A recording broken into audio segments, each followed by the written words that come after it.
Let me take you back to 1963. Civil rights still aren't guaranteed to black people. Civil war is raging in Vietnam. Oh my God, they shot the president! And the Boston Celtics are NBA champions. Not sure which of those four things is the worst. During that era in the league, a lot of plays looked something like this.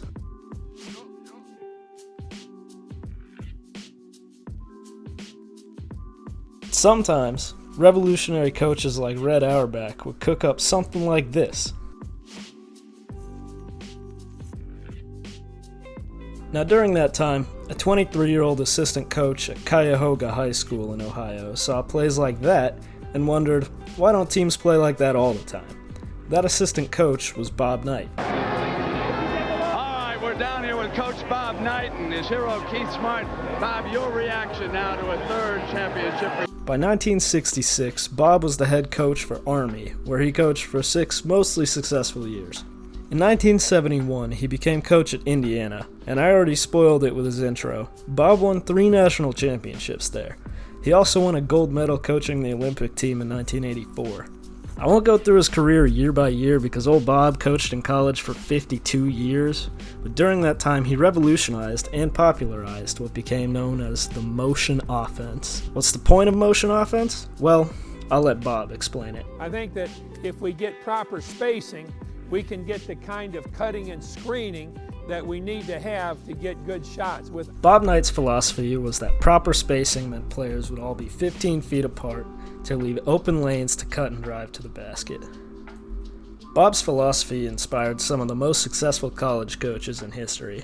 Mike Krzyzewski was a player and an assistant for Knight at both Army and Indiana, and the motion offense has been used by Jay Wright, Mark Few, Mike Woodson, Scott Drew, many more. Aspects of motion found some solid success in the late 70s and 80s in the NBA, especially with teams like the Jack Ramsey-led Blazers and K.C. Jones Celtics. Find out more in Zach's video about Bill Walton, link in the description. K.C. Jones even played for those Celtics that I mentioned from the beginning in 1963, by the way. These teams used off-ball screens and cuts to find open looks for every player and found a ton of success. Between these motion teams and Pat Riley's Showtime in LA, offense dominated the league. After scoring a dip by the late 70s, offense was returned to glory, and it kept going. Teams in the mid-80s were scoring 111 points on average. By 1995, scoring had fallen back below triple digits, and it stayed there for a long time. This was probably because of a new emphasis on hard-nosed defense, and Phil Jackson's slow, methodical triangle offense that dominated the league for a decade with the Bulls and Lakers. League average scoring wouldn't hit triple digits again until 2008. Now this year makes perfect sense for the start of the scoring rise. Check out what was happening in Phoenix.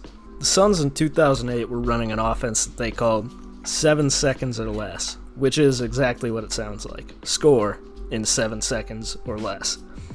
It was too fast and chaotic to ever win Phoenix a title, but the ideas of a fast-paced, perimeter-centric motion offense were obvious. The 7-second system was created by Coach Mike D'Antoni, and we're not going to get deeper into his system right now, but keep his name in mind. He'll be back. Sticking in the 2008-2009 season, in the Eastern Conference Finals, we find the Cleveland Cavaliers. Now this team is obviously led by LeBron James. At this point, he's not much of a shooter, so he needs space and lanes to drive to the rim to do most of his scoring. Let's check out one of their plays. Looking to tie it with that three-point shot. We're down to 1 minute and 15 to go in the fourth. Cavaliers with the ball and a 3-point lead. Shot clock at 6. The alley-oop broken up with a foul. Now this play didn't lead to a basket, but it shows the motion offense at work. Check out this frame from right when LeBron starts cutting to the rim. Look at Ilgauskas and Varejao. Now neither of these guys are shooters. Varejao literally attempted 2 3-pointers this season, but in this play we see both of them used away from the basket. Ilgauskas as a screener, and Varejao in a sort of short corner dunker spot role. Even though these guys don't shoot, they're most effective in the offense when they're moving, screening, and keeping the spacing, so LeBron has paths to the hoop. Having 2 non-shooting bigs is only for unserious teams in the modern NBA, but back then it was normal, and using them this way led to the shooting bigs of today. The coach who drew up this play and system is Mike Brown. Most teams back in that era ran ISO-heavy, late shot clock offenses and focused more on defense and playing through stars directly. Mike Brown's Cavs did this sometimes, but ran a 4-out motion offense pretty often. 4-out 1-in was the most common way to play motion since its creation. That was about to change. You probably know that today Mike Brown is the head coach for the Sacramento Kings. Check out one of their plays from last season. There's constant movement, dribble handoffs, screens, cuts, rolls. You'll find that stuff in Mike's old Cavs offense, but in his Kings offense today, you will almost never find a player inside the perimeter on an action like this. The 5-out motion offense has taken over the league. The last 11 championship teams have run some variation of it, even teams with MVP-level central big men like the 2014 Spurs and 2023 Nuggets. So how did the league get to this point where nearly every contender runs a 5-out? There are a lot of things that led to this 5-out revolution, but I think the biggest one is the offense run by the Warriors starting in 2014. They ran a decent amount of 4-out sets because their center Andrew Bogut wasn't a shooter. Check out this play, for example. This was a conventional offense at the time, but what they found out was that their offense was most effective when they went small. Now, size does matter, but you don't want to be too big, you know? They'd put out lineups with Draymond Green playing center. He's not a great shooter, but he's good enough that the defense can't just ignore him when he plays outside. Because of that, they got to run plays like this.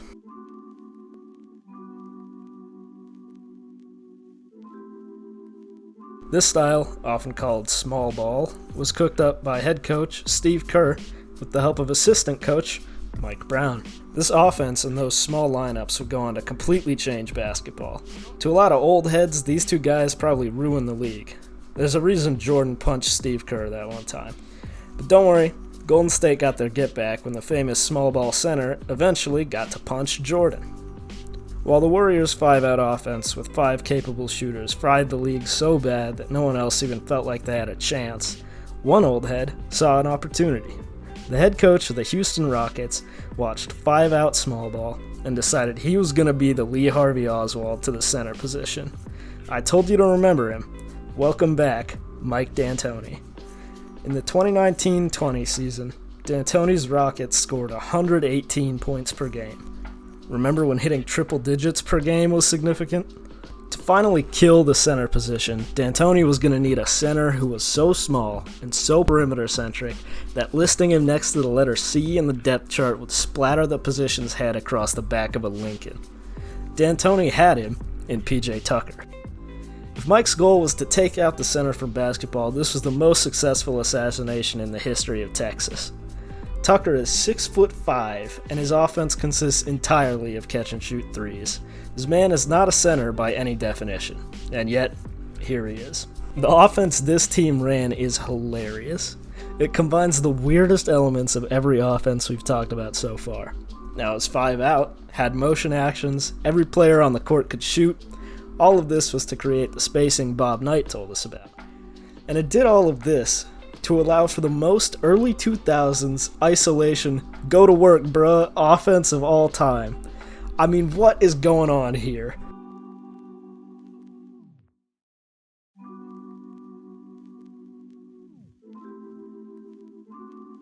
This team had 2 options on offense. Score in 4 seconds like D'Antoni's Suns team, or watch a guard ISO for 20 seconds and shoot contested. Now somehow this bullshit translated to the second best offense in the league, even better than teams like Dallas. You're probably wondering how the 2020 Rockets defense was, with their defensive anchor being 6'5". It was exactly what you'd expect. Their points allowed per game was on par with many lottery teams from the time. And still, the offense was good enough that they were the 4 seed in the West. There is such a thing as being too woke, though, and the small ball Rockets eventually got gentlemen swept by the Lakers, a team with size and rim pressure. It didn't take long for the league to figure out that the correction to D'Antoni's utter woke nonsense is the stretch 5. Ever since that 2020 season, every championship team has had at least one big man on the roster who can shoot the 3, and, in the case of the last year's champs, 3 of them. The combination of shooting and size from Porzingis and Horford, and shout out Xavier Tillman, was one of the biggest reasons the Celtics walked over the Mavs in the finals. I think it's reasonable to say that Al Horford is the most devastating shooter in the history of Dallas. I'll let me, from our finals preview video this May, explain exactly what was going to happen before it did. And the Celtics love to run ISOs, and the reason they're so good at them is that they do have 5 shooters, so at any moment they will have ideal spacing, because you can't just leave a big man off Porzingis like you could with some of the other players they've played against. And because Porzingis can shoot and his size, that means they're going to have to stick Luka and Kyrie on one of the top 4 in their rotation, and all 4 of those guys, Holiday down to Tatum, have the ability to ISO, especially when matched up against a player like Luka or Kyrie. The motion offense has been used by a lot of the best teams of all time. Its latest evolution, the 5-out, especially with an actual big man who can shoot, has led to offenses that basically can't be stopped. Increasing pace and the effectiveness of this 5-out system led to teams like the Celtics and Pacers scoring more than 120 points per game last season. Bob Knight's revolutionary system has been changed and perfected by coaches like Mike Krzyzewski, Mike Brown, and Mike D'Antoni. All these guys are named Mike, what the fuck? That's what led to the explosive offenses of the new era. The early concepts of motion helped the Celtics win 8 straight titles in the 60s, and in 2024, what might be its peak form helped them get another one. Basically, what I'm saying is, if you go back in time to 1963, ignore Kennedy, let him get capped, and stop Bob Knight from creating the offense that'll let Tatum get a ring. Thanks for watching, everybody. If you made it this far, be sure to like and subscribe, leave a comment.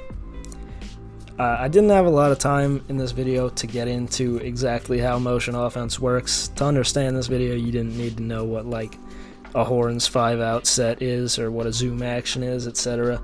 So if you did want to see a breakdown of the literal X's and O's of how motion offense works, I'd be happy to do it. Let me know in the comments if you'd like to see something like that. Follow us on Twitter and Instagram. Go leave a like and a comment on our last few videos, especially Zach's Bill Walton video. He worked really hard on that one, and it, in my opinion, is fantastic. And that's all I got to say. Thanks again for watching. Hope you enjoyed. See you in the next one.